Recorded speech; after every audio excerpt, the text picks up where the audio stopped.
I did a no buy month for February and it devolved kind of into a low buy month, but I wanted to go through in this video all of the things I didn't buy to encourage you to start making a wish list whenever you feel impulsively that you want to buy something, because if you put it on your wish list and leave it for a week, you'll come back to it and you'll be like, oh, that thing was nice and I probably would have liked it, but I didn't need to buy it and I'm glad that I didn't. We're gonna go through all the things that were on my wish list, and I don't know if I will eventually buy some of these, but for now I'm like, I can just appreciate that this thing exists. I myself do not have to own it. I don't have a need for it at the moment.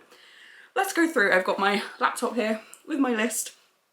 Now, one of the rules for my no buy was I definitely didn't want to buy any vinyl because I have quite a few already. I don't need any more. So on my wish list, I wrote down a few vinyl that I was tempted to buy but that I didn't buy.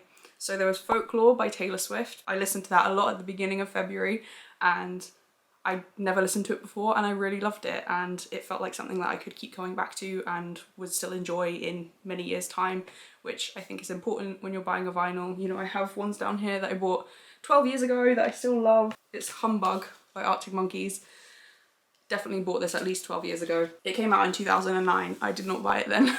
This I still love. Like, this is a really solid album and I'm really glad I have it on vinyl. And I hope that Folklore would be the same kind of thing, but I'm happy to just leave it for now. See if I'm still wanting to buy it in another month. Another one that I wanted to buy was Badlands by Halsey. I love this album. I love the cover, so it would look cool. I've got some vinyl shelves to display the covers and I think it would look cool on there, and I also love every single song. That's a no skip album. So those were two vinyls I was tempted to buy but didn't buy. I also said no more books because I have plenty of books. I also have books on my Kindle that I have not yet read. The one book that I put on my wish list was It's Always Summer Somewhere by Felix White. This is a book that I have read a couple of years ago. I got it from the library. It's so beautiful and I felt really compelled to read it. I guess because he talks in that book a lot about grief, and I've been feeling some of those heavy feelings too, and I think I wanted to return to that book because it is such a beautiful book and so comforting. I put that on my list. I may still buy it. Maybe I'll buy a used copy, you know, a second-hand copy from eBay or something. What other things are on here? I wanted to buy, I don't know if you've heard of Kate Gabrielle. You may have seen she owns that viral pink house. It was so beautifully decorated and she had to sell it, unfortunately. I then started following her and I was really tempted to buy some lapel pins that I could pin onto my denim bag. The problem is, as much as I would love to support her, as she is a small business and I really like what she makes, the problem is the shipping is something around £15. I'm not entirely sure why. The pins were buy 4 get 1 free and each pin is £10. So buy 4 get 1 free would be £30, which is still, that's a huge amount of money to pay for a pin, I think. But again, you're supporting a small business. But with the shipping, it comes to £50 total, and I was just, I cannot be paying £50 for 4 pins, you know? So I put it on my wish list because maybe at some point in the future this is something that I would want to buy, but I'm definitely glad I did not impulsively buy this because I came back to this a couple of times. I've had this in my cart twice. I picked out the pins, but really I was just thinking I cannot justify spending that much money on this as much as I would really like them. The next thing was a new top sheet for my bed. I think it would be easier if I had another one, but it's not a necessity. But that is something I'm still considering. Either like a peach one or a sage coloured one just to go with my room. What else? I nearly bought another one of these hand creams from the White Company because they, one, smell really good, but two, are incredibly moisturising. And for some hand creams, I find them too greasy or they don't actually moisturise my hands. Like, my hands can get very dry. And this is something that actually works really well for me and dries quickly and is not greasy, and I love it. And you can see I've used all of this. I got this in April last year. So it being the 2nd of March now, it's quite cool that this has lasted me a year. And I really do want to buy another one, but the thing is it's £15. Well, that's why I paid for it last year. Who knows, it may have gone up. And so that is quite a lot of money, and I'm just sort of, it's the principle of why pay more. I'm thinking there are other hand creams that are definitely cheaper if I went to Boots I could find something. So why pay more for this when I can get a cheaper one? But the problem is, if I'm trying out various hand creams, let's say I buy one from Boots and it ends up being really greasy like I'm talking about, then will I have ended up spending more money because I will then buy another one and try another one to try and get the right formulation for my hands and make sure it's right. And in the end, if I'm buying 2 or 3 trying to test them out, or you know, the first one doesn't work, buy another one, will I then have spent £15? Is it better to just go with the tried and true one, the one I know is good for me? I'm not sure. So I'm kind of grappling with that, and I am getting to the bottom of it now. I'm going to need to saw the thing in half to be able to get all of this out because the pump is not working anymore. That I'm considering buying. In terms of other impulse things, I mentioned this I think in my why you need to stop using Pinterest video, so I'll link that if you want to watch. It's the MAC lipstick in Paramount, which is the shade apparently that Rachel Green wore on Friends. And I think it's a really nice colour, and I do like dark colours. This is a pink, but I do like red or even sometimes brown. I think that's cool. So it is something that I would wear, first off, but I really don't need it, and I'm glad I put this on my wish list instead of buying it, because I went to the MAC website and you can get minis, so you can get the normal lipsticks but you can also get smaller versions, and obviously the smaller versions are a little bit cheaper.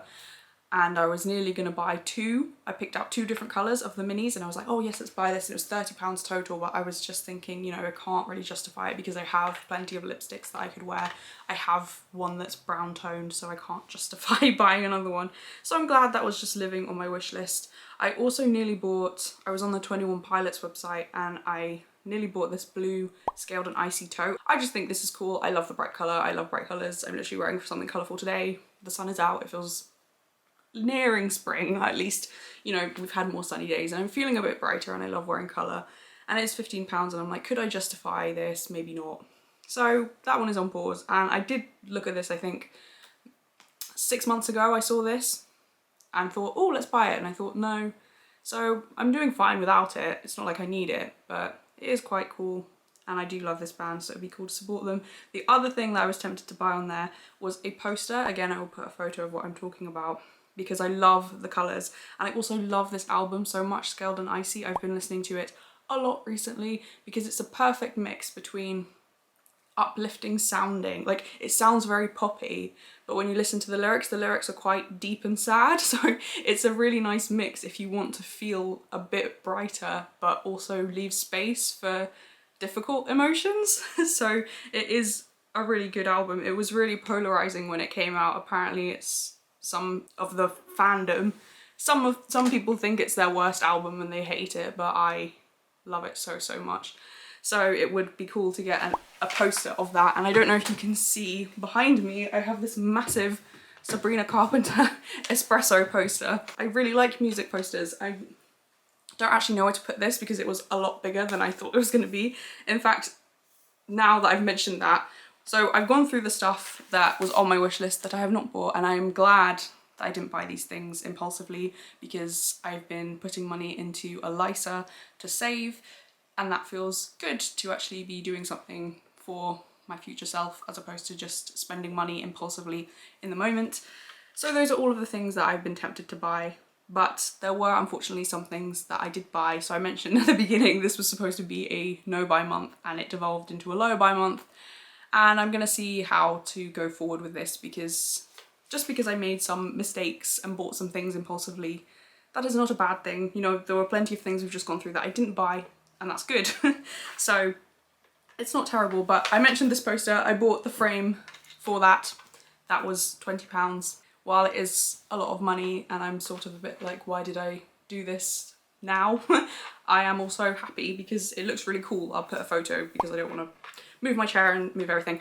I'll put a photo of what it looks like. I think it's really cool. I just need to work out where to put it. I was maybe going to prop it up in the corner, or I don't know. But what else did I buy? Oh, I bought this book. Let me show you because this is quite important. One day everyone will have always been against this because we saw the author on the news and, sorry, I'll get out of the sun. I really liked what he was saying and I thought it would be a good book to read. So I bought it to support him basically and say like, yes, this is a good book and I want to read it. Because generally I don't buy new books unless I'm buying them as a present or something like this where I want to demonstrate my support. But otherwise I just get books from the library because it's free, or at least if you're reserving them, it's substantially cheaper than buying a new book. So I did buy that book. What else did I buy? I bought, I don't know why I've put this on the list, a box of Yorkies. These are chocolate bars, so I bought them. I guess because they were unnecessary, so I don't know why I bought them. I also bought some About Face makeup. This was also not necessary, it was an impulse purchase. I've basically been waiting for the white matte fluid eye paint to be restocked, and it was, so I bought it. And that was maybe not the smartest move, but I will use it. I'm literally wearing About Face makeup right now, so it's not a waste for me, you know? I know I will use it, and I had a discount code, so I don't know. I don't want to be justifying to myself because I know I shouldn't have bought it. I could have maybe waited until now, but then if it had been out of stock, I would have been annoyed. The answer obviously was to just not check, then I wouldn't have known either way, but I did check, and once I saw it, I was like, oh my gosh, I have to buy it. The other thing I bought, sorry, let me get up and go get it. This was 1,000,000% an impulse purchase, so I am a bit annoyed at myself for this because I could definitely have waited a week. I could have put this on my wish list and then reconsidered. I bought this single, Selena Gomez. I do have quite a few of these now. Maybe I need to do like a video of the ones I currently have because it is cool to look through them. I love this song. It came out, I don't know, in 2016. I love this song. I love the music video for the song. It was directed by Petra Collins. It's really cool and I like the song, so I bought it, but this was completely impulsive. I did not need to buy this straight away. The other impulsive thing I bought, I've just remembered. I bought 3 separate vinyl and I have no reason for doing that. There's no justification. I did not need to buy them. One of them I had been thinking of buying for a couple of months. It's Blue Banisters by Lana Del Rey. I love this album, so I am glad I bought this because I love it, but the other one was completely impulsive and it was this one. Why did I buy this? I do not know. For some reason, Lavender Haze, the song, was going around my head, so then I started listening to it and then I was listening to this album and was like, I want to buy the vinyl of this. So I did. But this was not a need to buy immediately. I also bought Did You Know There's a Tunnel Under Ocean Boulevard? Again, did not need to buy this immediately, but I did. I got it off eBay. So I think I've done okay. And I'm not sure, I think for March maybe it would be helpful to have a budget, or not call it a budget, but say if I want to buy a vinyl I can buy one. Then I have to pick, because a lot of these it's not a time sensitive thing. If I don't buy it this month I can buy it next month. They're not going to go out of stock for a lot of these things. So I bought some useful things that I'm glad I bought, and other things where it's just a bit disappointing. You know, I should have just put them straight on my wish list. But the positive is there's plenty of stuff on my wish list that I did not buy, even if I felt compelled to buy it. So I am happy about that. So yeah, that's everything I didn't buy during my no buy, which turned into a low buy. I think I did quite well. I hope next month will be better. So I hope this has encouraged you to pause before you impulsively buy things, to start making a wish list just on the Notes app on your phone. Whenever you feel compelled to buy something, you're like, I must buy this now. Make a note of it. I also make a note of the price, and then leave it for at least a day, preferably a week, even a month. And then you'll look back and realise, oh, even though I felt like I needed to buy that thing in the moment, I'm actually okay without it and I didn't have to buy it, and I'm glad I didn't. I will leave my low buy video on the screen, and also my why you need to stop using Pinterest video, because I mentioned that earlier. I will also leave my video about self-care and how you don't need to buy self-care products and there are other things you can do instead, because I'm really proud of that video and I posted it a few days ago. So yeah, if you would like to check any of those out, God bless, thank you so much for watching, and I will see you in the next one.